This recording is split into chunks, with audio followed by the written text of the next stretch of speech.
ရှေးအခါကဗာရာဏသီပြည်တွင်ဗြဟ္မဒတ်မင်းစိုးစံတော်မူနေချိန်၌အလောင်းတော်စင်မင်းသည်ဟိမဝန္တာတော်ကြီးအတွင်းဝယ်စင်ပေါင်း8000တို့၏အကြီးအမှုဖြစ်လေသည်စင်မင်းသည်မျက်မမြင်မိခင်စင်မကြီးကိုအစာရှာဖွေကျွေးမွေးနေလေသည်အလောင်းတော်စင်မင်းသည်တကိုယ်လုံးဖြူဖွေးနေပြီးအလွန်ပင်အစင်းလှလေသည်ရှုကျင်စပွဲမျက်နှိုးဖွယ်လည်းကောင်းလှလေသည်အလောင်းတော်စင်မင်းသည်အရသာရှိသောတစ်သီးတို့ကိုရှာဖွေ၍အချံရံစင်တို့ကိုမိခင်အိုကြီးထံသို့ပို့ပေးစေသည်သို့သောပို့ခိုင်းခံရသောစင်တို့သည်စင်မင်း၏မိခင်ထံသို့မပို့ပေးဘဲလမ်း၌ပင်စားတောက်ပစ်ကြလေသည်စင်မင်းသည်မိခင်အိုကြီးပိန်ချုံလာသည်ကိုမြင်၍စုံစမ်းသည်ရှိသောစင်တို့၏မယိုးသားမှုကိုသိရ၍စင်အုပ်ကြီးကိုစွန့်ခွာကာမိခင်အိုကြီးကိုသာလှုပ်ကြွေးတော်မူဟုဆုံးဖြတ်လိုက်သည်ထို့နောက်ညစ်အခါဝယ်အခြားစင်တို့ကိုမသိစေဘဲမိခင်ကိုခေါ်၍ဒန်တော်ရကတောင်ခြေသို့သွားရောက်ကပဒုံမာကြာရှိသောရေကန်အနီး၌နေလေသည်မိခင်ကိုတောင်ဆောင်တစ်ခုတွင်ကောင်းမွန်စွာထားလေသည်ထိုအချိန်တွင်ဗာရာဏသီပြည်၌နေထိုင်သောမူဆိုးတစ်ယောက်သည်တောလိုက်ရင်းမျက်စိလေလမ်းမကအော်ဟစ်ငိုကြွေးရင်းစင်မင်းနေထိုင်သည့်နေရာသို့ရောက်လာလေသည်ဟင်းအားကိုးရမဲလို့ငိုကြွေးနေတဲ့လူပါလားငါတွေ့ပါလျက်နဲ့သူ့အသက်ဆုံးသွားရတာမျိုးမဖြစ်စေချင်ဘူးဟုစင်မင်းကနှလုံးသွင်းကမူဆိုး၏အနားသို့ချဉ်ကပ်သွားလေသည်မူဆိုးသည်စင်ကိုတွေ့လျင်ကြောက်လန့်ကာထွက်ပြေးလေ၏စင်မင်းကအိုးအတင်းယောက်ျားအင့်အားငါရန်မပြုပါအတင်းကြောင့်ငိုကြွေးနေရပါသလဲတောထဲမှာမျက်စိလေလန်းမာပြီးရှောက်သွားနေတာ9 ရက်ရှိပါပြီဘာမှမကြောက်ပါနဲ့တင်တို့လူတွေရှိရာအရက်ကိုငါပို့ပေးပါမယ်ဟုဆိုကာစင်မင်းသည်မူဆိုးကိုသူ့ကြောပေါ်တွင်တင်ကာလူတို့သွားရာလမ်းသို့ပို့ပေးလေသည်မူဆိုးသည်စင်၏ကြောပေါ်တွင်ထိုင်လျက်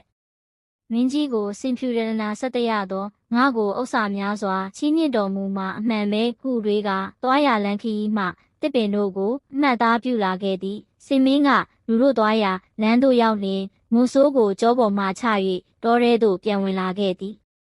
ထိုအချိန်၌ဗာရာဏသီမင်း၏မင်္ဂလာစင်တော်ရုပ်တရက်သေးဆုံးသွားသည့်တည်င်းကိုမူဆိုးကြားရသည်ထို့ကြောင့်တောထဲတွင်စင်ဖြူတော်တကောင်ကိုတွေ့ရှိရ၍သွားရလမ်းကိုမှတ်သားလာခဲ့ကြောင်းဗာရာဏသီမင်းအားလျှောက်တင်လိုက်လေသည်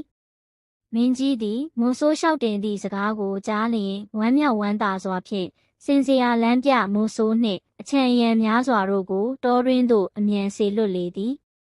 စင်စရာလမ်းပြမှုဆိုးနှင့်အချံရံများစွာတို့သည်စင်မင်းနေထိုင်ရာသို့ရောက်လျင်ကြာတော်ထဲသို့ဝင်၍အစာရှာဖွေနေသောစင်မင်းကိုတွေ့ရလေသည်စင်မင်းကလည်းမူဆိုးတို့အုပ်စုကိုမြင်သည်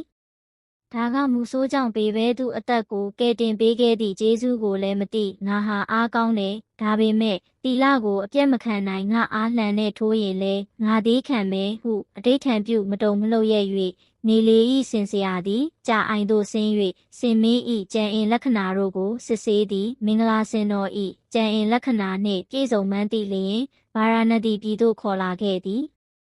မိခင်စင်မကြီးသည်တားဖြစ်သူပြန်မလာမှန်းသိလျင်အော်ဟစ်ခေါ်ကငိုကြွေးလေသည်ဗာရာဏသီမင်းသည်အရသာထူးကဲသောအစာတို့ကိုစင်မင်းကိုကျွေးမွေးလေ၏သို့သောစင်မင်းကငါမိခင်နှင့်ကွဲကွာနေရသည့်ကာလပတ်လုံးငါအစာမစားဘူးဟုဆုံးဖြတ်ကအစာမစားဘဲနေလေဗာရာဏသီမင်းကစင်မင်းအစာစားပါလော့ငါသေရင်သေပါစေငါမစားငါမိခင်မျက်မမြင်မိခင်အိုကြီးငါမရှိ၍တောတွင်း၌ဒုက္ခရောက်နေပေမည်ငါသည်မိခင်အိုကြီးကိုရှာဖွေကျွေးမွေးနေသူဖြစ်ပေတဲ့ငါမရှိလျင်ငါမိခင်အိုကြီးတေရမှာကမလွဲတင်ပေးသောစီးစိမ်ကိုငါမလိုလားဟုစင်မင်းကဆိုသည်ထိုအခါမင်းကြီးကအမတ်တို့မိခင်မျက်မမြင်ကိုလှုပ်ကြွေးနေသောစင်မင်းဖြစ်၍လွတ်လိုက်ကြပါတော့သူမိခင်နှင့်သူနေပါစေဟုမိန့်လေသည်စင်မင်းသည်ဗာရာဏသီမင်းအားမင်းကျင့်တရား10 ပါးတရားကိုဟောကြားကာမမေ့မလျော့မပေါ်ဆစေရန်ဆုံးမလေသည်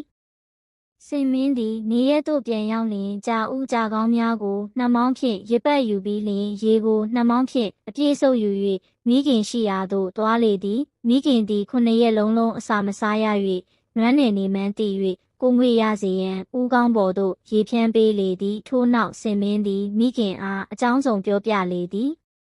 စင်မင်းသည်မိခင်စင်မကြီးကွယ်လွန်လေသောဟိမွန်နာမှကြွားချီလာသောရသိတ်900တို့၏ကျောင်းသို့သွား၍ဝေကြီးဝတ်ငယ်တို့ကိုအသက်ထက်ဆုံးပြုလုပ်ပေး၍နေလေတော့တည်း